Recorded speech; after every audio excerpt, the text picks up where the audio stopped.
Olá, gente! Como é que vocês estão? Eu espero que vocês estejam bem. Nós vamos voltar ao conteúdo de literatura, né? Hoje é um novo conteúdo, Renascimento e Classicismo, né? O classicismo, que é uma mentalidade renascentista, né? Nós já vimos o trovadorismo, nós já vimos o humanismo, nós já vimos que o trovadorismo que durou foi o primeiro movimento literário, né? Em Portugal e toda a Europa, surgiu lá no século XII, que a mentalidade era teocêntrica, né? Não foi um movimento que aconteceu aqui no Brasil, até agora a gente não chegou com nenhum movimento no Brasil, mas a próxima videoaula com certeza vai ser sobre o primeiro movimento a chegar aqui no Brasil, embora não tenha ainda característica literária, mas foi o primeiro escrito aqui no Brasil, com a descoberta do Brasil, né? Nós vimos que o trovadorismo possui a visão teocêntrica, nós trabalhamos esse movimento ainda na aula presencial, foi naquele mês de fevereiro e março, início de março. Nós vimos, eu creio que lá em maio eu mandei uma videoaula sobre o que é o humanismo. O humanismo já é um movimento que surge 3 séculos depois, né? Ou quase 3 séculos depois, né, do trovadorismo, com uma nova mentalidade, um novo pensamento, que é uma visão antropocêntrica, que é o que nós vamos trabalhar hoje, e eu gostaria que vocês ficassem bem atentos, porque é muito detalhe esse conteúdo, porque a literatura está muito associada à história, né, e o que não ficar muito bem explicado aqui em história, a professora de história pode ajudar vocês, ou o professor de história, sem dúvida ajudará vocês, tá certo? A visão, esse movimento é justamente o classicismo, o renascimento é justamente a transição da mentalidade teocêntrica para a mentalidade ou a visão antropocêntrica, que surgiu lá no humanismo, movimento que antecedeu o classicismo, ok? Então, nós já estamos no terceiro movimento, pessoal. Vimos o trovadorismo, estou reforçando, com a visão teocêntrica, teo, Deus, centro, né? Ou cêntrica, centro, Deus é o centro, tá certo? É uma expressão grega, ok? Que significa teo, Deus, e centra, o centro, né? Deus é o centro, ok? No humanismo surgiu a nova mentalidade antropocêntrica, homem, centro, ou cêntrica, centro, ok? Homem agora é o centro, é a valorização do homem, é o despertar, é o renascimento humanista, tá certo? Ou do homem, ok? Então, muita atenção com essas duas visões, essas duas concepções que vão marcar esses períodos. A antropocêntrica surgiu lá no humanismo, mas ela ganha força agora nesse movimento, que é o que nós vamos trabalhar. Então, essa imagem aqui, que é de Vênus, né, ela retrata bem o que quer dizer o classicismo, né? Porque é um movimento que se volta para o clássico, para o belo, para o homem. Então, essa imagem, ela retrata muito bem isso, né?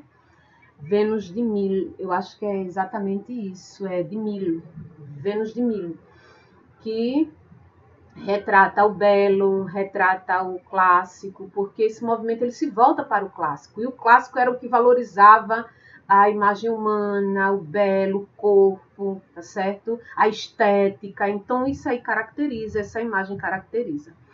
Definição, ok? A idade, o classicismo é o fim da Idade Média e a entrada ou a transição da Idade Média para a entrada de uma idade moderna, ok?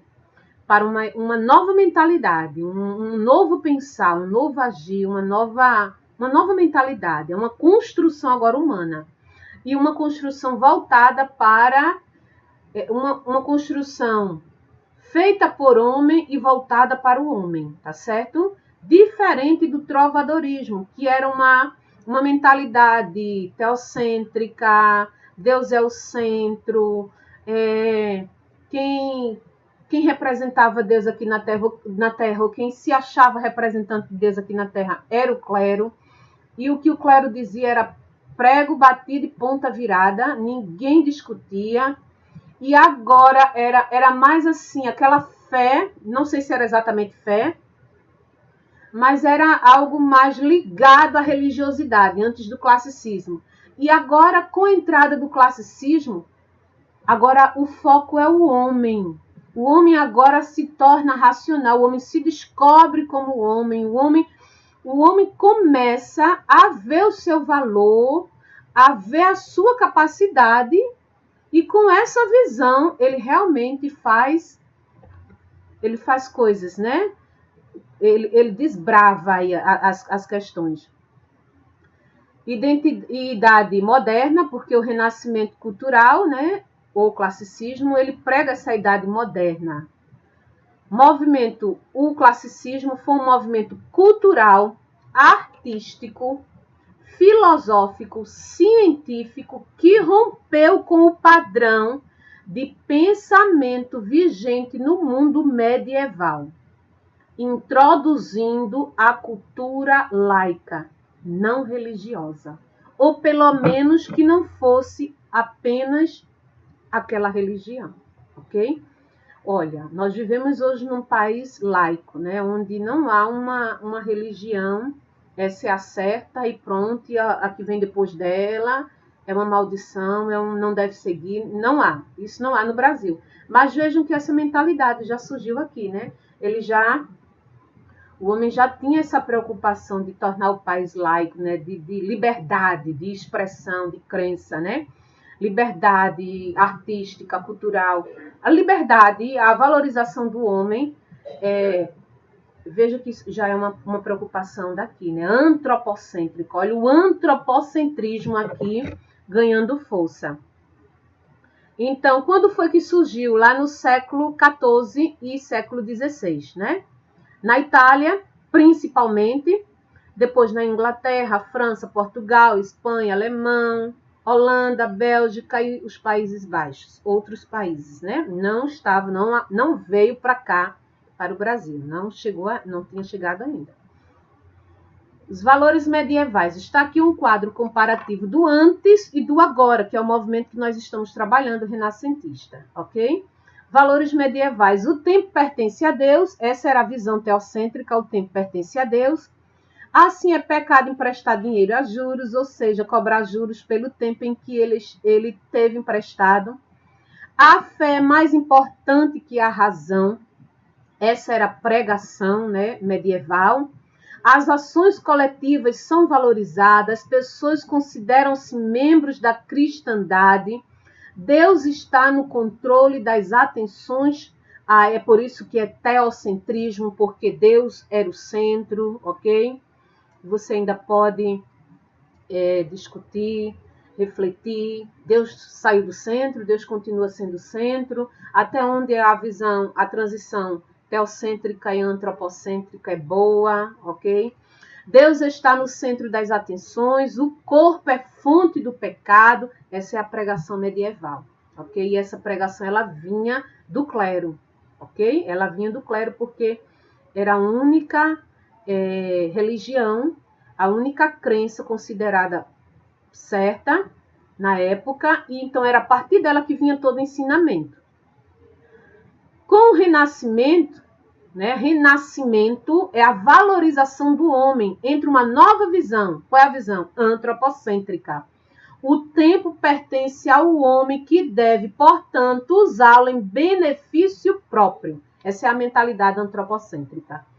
A razão e fé são importantes. Veja que ele não deixou de ser uma pessoa religiosa, uma pessoa que acreditava, né? Uma pessoa que tinha fé, ele não deixou. Mas ele agora faz uso da razão, ok? A valorização, certo? A valorização Valorizam-se o talento e a capacidade de cada um. É uma visão individualista, ok? O homem está no centro das atenções. É uma visão antropocêntrica. Vejam que é uma oposição ao teocentrismo, né? Ou quase no total ou parcial. E o corpo agora é fonte de prazer, certo? O corpo não é um pecado, é uma fonte de prazer. Até que ponto isso está aí na tua cabeça? Como é que você está reagindo aí, né? Porque literatura é isso, literatura é reflexão social, né? Ela é entretenimento, ela é cultura, mas ela é também uma reflexão social. 5 características marcantes da cultura renascentista. Racionalismo, que tem a ver com a razão, era o único caminho para se chegar ao conhecimento, era usar a razão. Na época, para você ter uma ideia, na época do período medieval, o homem achava que quem girava era a terra, quem girava era o sol, ou quem girava era a terra. Ele ficava nessa confusão. E com o Renascimento, não. Ele sabe exatamente quem é que gira. Ele sabe exatamente o que é, porque ele começa a descobrir coisas que antes ele só baixava a cabeça. Sim, é assim, acabou. E tudo podia ser explicado pela razão e pela ciência. Por isso que é um movimento cultural, científico, cultural, de transformação cultural científica, ok? Cientificismo, algo muito forte. Para eles, todo conhecimento deveria ser demonstrado através da experiência científica, né? Acho que é a partir daí que surge ateus e ateias, né? Agnósticos e por aí vai. Individualismo, o ser humano buscava afirmar a sua própria personalidade, mostrar seus talentos, atingir a fama e satisfazer suas ambições através da concepção de que o direito individual estava acima do direito coletivo. Então, mais uma reflexão, até que ponto a visão, essa transição teocêntrica, antropocêntrica, como é que você está reagindo aí? Antropocentrismo, colocando o homem como a suprema criação de Deus e como o centro do universo. O homem agora tem uma supervalorização, ok? Classicismo, os artistas buscam sua inspiração na antiguidade clássica greco-romana para fazer suas obras. Por quê? Porque era essa cultura que valorizava o homem. A cultura na Idade Média, ou a inspiração artística na Idade Média, era voltada para a religiosidade e apenas para a religiosidade. Ok? Mais precisamente para o catolicismo. Ok? Com o surgimento do classicismo, que é uma mente nova, o renascimento, o antropocentrismo, o homem agora volta, ou retoma a cultura greco-romana, que é uma cultura que valoriza ele mesmo. Contexto histórico. Durante o Renascimento houve um grande desenvolvimento naval. Durante esse período, minha gente, houve um grande desenvolvimento naval, lá em Portugal, né, principalmente, né, o que resultou em um significativo crescimento econômico e de classes sociais, né, de outra classe social que surgiu, que foi a burguesia. Aí, a partir daí, vai surgindo o capitalismo, porque até então, o que era que o homem vivenciava? Qual era o sistema econômico do homem? Era o feudalismo. Então, o feudalismo ele dá lugar agora a um sistema capitalista, ao surgimento da burguesia, que com a burguesia surge o capitalismo, ok? Até que ponto você está refletindo aí, né? Arte medieval e arte clássica. Vejam aqui a diferença da arte medieval. Ela era voltada para a religiosidade, ok? Para os dogmas, né, do catolicismo. Já a arte clássica, ela se volta, que é o Renascimento, aqui você compreenda como o trovadorismo. Trovadorismo, a arte do trovadorismo, por exemplo, era essa. Do humanismo ainda era essa. Apesar de que o antropocentrismo, uma concepção, uma visão em que valoriza o homem, coloca o homem como centro, mas que surgiu lá no humanismo, mas que ainda havia resquício dessa arte medieval. Já no classicismo, o antropocentrismo ganha força e agora volta-se para uma arte clássica. Aí você vê aqui, olha, a beleza, a nudez, né? Aqui a estética, né? Voltado agora para a valorização do homem. Os principais artistas do Renascimento foram Leonardo da Vinci e Michelangelo, e aqui estão obras dos maiores expoentes, né? Nós tivemos outros, claro, né? Mas eu coloquei apenas esses dois, porque esses dois eu acredito que são os mais famosos, né? Mona Lisa, né? E já existem tantas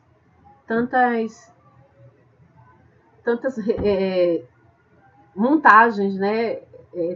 Tantas retextualizações da Mona Lisa, né? Michelangelo, ok? Aqui é Davi, né? De Michelangelo, e aqui é a Mona Lisa de Leonardo da Vinci, ok?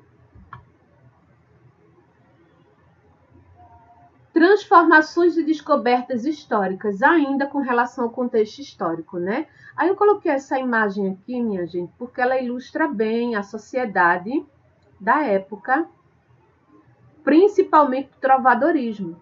Rei, clero, olha quem estava aqui no topo, rei, clero, nobreza. E embaixo, quais são as classes de baixo? O povão. Lembram quando eu falei lá no trovadorismo? Só havia 3 classes sociais: clero, nobreza, e embaixo estava povão. Se fôssemos daquela época, seríamos povão, né? Até brincava com vocês, não sei se vocês lembram. E embaixo estão os servos, né? Os escravos, ok? As pessoas com menos posse, os negros, né? Esse nível aqui, né? E aqui estava aquele que tinha o poder, né? Que tinha o poder na mão, ok? Tanto o poder econômico, como o poder da escrita, né? E por aí vai. As grandes navegações, com essas grandes navegações, minha gente, é importante lembrar, porque foi a partir das grandes navegações que o homem foi descobrindo, foi desbravando outras terras, foi conhecendo outras terras, né? Foi adquirindo riqueza. A reforma protestante é uma descoberta histórica, é um contexto histórico que ela vai surgindo aqui, mas ela vai ganhando força à medida que os movimentos, que vai saindo desse movimento e entrando outro movimento, até chegar ao barroco e surgir a contra-reforma, ok? Que é o período em que a igreja se levanta para impedir qualquer reforma na sua doutrina, ok? A reforma protestante, que levou a uma crise religiosa. E foi a partir daí que nós temos hoje um país laico, ok? Porque até então era só para ser católico, né? Encabeçada por Martinho Lutero. E está aqui, olha, Martinho Lutero, a representação, né? Quando tudo parecia perdido, um homem lê à luz de velas: o justo viverá pela fé, né? E partindo desta frase bíblica, minha gente, né? Porque a Bíblia é a bússola, né? A Bíblia é a tua bússola, é a tua orientação, tanto material quanto espiritual. Isso é para quem crê, né? Porque é uma questão de fé também. A partir disso aí, é que o homem começa a descobrir coisas que até então ele só baixava a cabeça e achava que era aquilo e pronto, certo?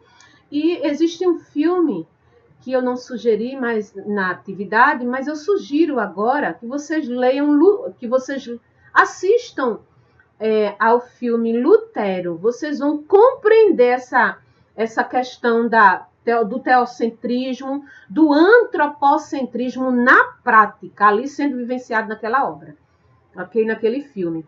A invenção da imprensa, pessoal, é outra, né, do alemão Gutenberg, né? Foi ele o inventor da imprensa.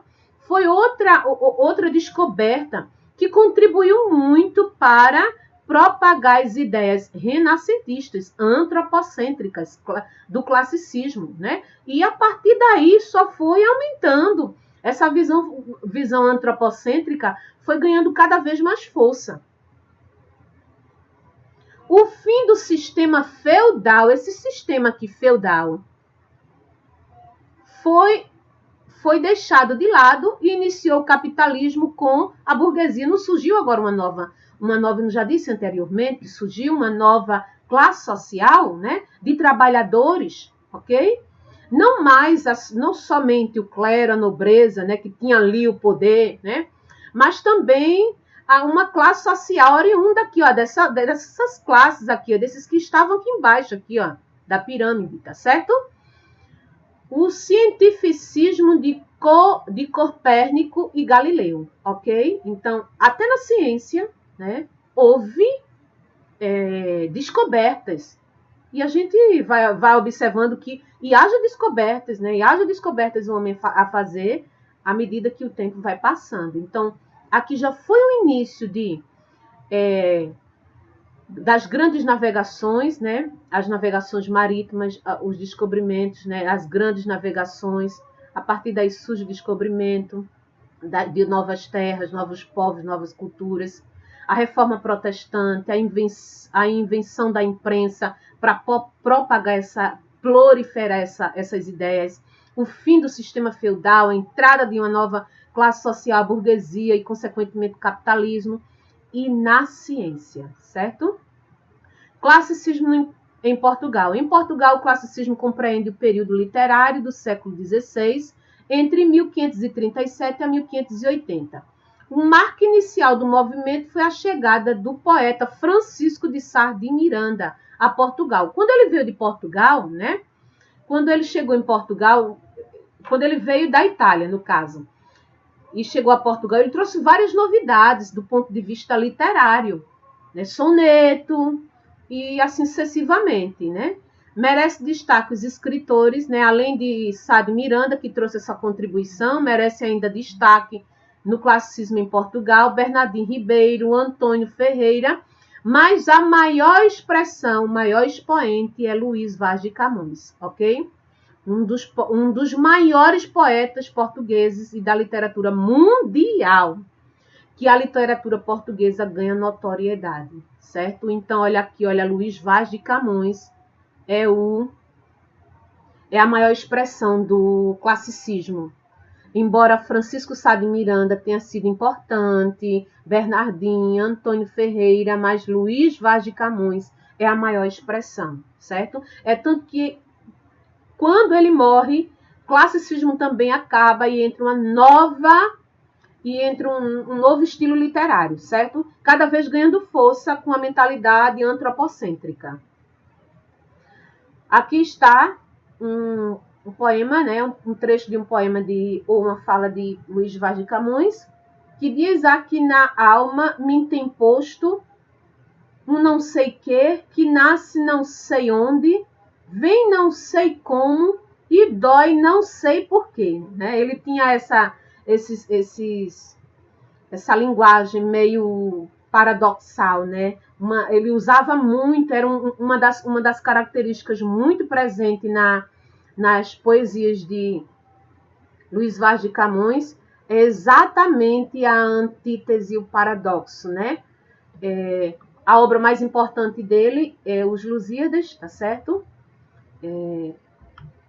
E aqui está um poema muito famoso dele, um poema bem romântico, né? Mas assim, uma contradição fora, né? Parece coisa de um absurdo, né? Porque exatamente há o paradoxo, a antítese. O paradoxo, mais paradoxo, que o paradoxo ele é mais absurdo do que a antítese, embora os dois preguem, ou as duas figuras preguem a oposição de ideias, né? O amor é fogo que arde sem se ver. É ferida que dói e não se sente. É um contentamento descontente, é dor que desatina sem doer. É o não querer mais que bem querer. É solitário andar por entre a gente. É nunca contentar-se de contente. É cuidar que se ganhe e se perder. É querer estar preso por vontade, é servir a quem vence o vencedor. É ter com quem nos mata lealdade. Mas como causa pode ser favor, nos corações humanos amizades, se tão contrário a si é o mesmo amor. Luiz Vaz de Camões. Vejam como é que o amor é fogo que arde e você não vê. Como é que ele é uma ferida que dói e você não sente. Não é um paradoxo, uma oposição de ideias? Não é um absurdo? Isso era uma característica nas obras de Luiz de Camões, esse absurdo, né? Esse amor, assim, parece que o amor, na visão dele, né, era um amor que era para ser só sentido, né, e não vivido. A gente tem essa impressão, né, aquele amor platônico.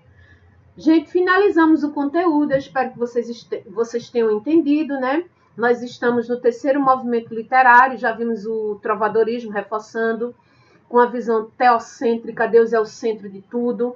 Vimos aqui no teocentrismo, né, lá no trovadorismo, no caso, a manifestação artística foi através das cantigas, né, que hoje a gente chama de música, as cantigas de escárnio, as cantigas líricas, né? A gente trabalhou isso muito bem em sala de aula.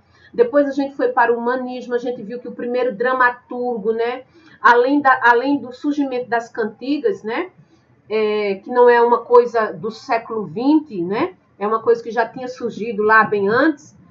Nós vimos no humanismo que a visão mudou de teocentrismo para antropocentrismo e que a manifestação literária aumentou além das poesias cantadas, né? Além das poesias lidas. Também surge o teatro popular com o seu primeiro dramaturgo, Gil Vicente. Vocês devem ter estudado, que eu deixei essa atividade para vocês, né? Embora não tenha solicitado ainda, mas vou solicitar. Então, Gil Vicente foi o primeiro dramaturgo. E, inclusive, eu pedi para que vocês lessem uma das obras mais importantes, lessem ou assistissem a obra, as duas obras mais importantes, que eu considero, assim, demais, de Gil Vicente, que foram O Alto da Barca do Inferno e A Face de Inês. Quem não fez ainda essa atividade, faça, porque vai ser solicitado. Depois do humanismo, nós vimos agora o classicismo, né, que é um renascimento, ou classicismo e renascimento é a mesma coisa, que é quando a visão antropocêntrica ela ganha força, ok? Ela ganha força com a visão antropocêntrica, né? Essa visão antropocêntrica ganha ainda mais força nesse movimento. O homem começa a descobrir coisas na ciência, na literatura, na economia, começa a desbravar a terra, né?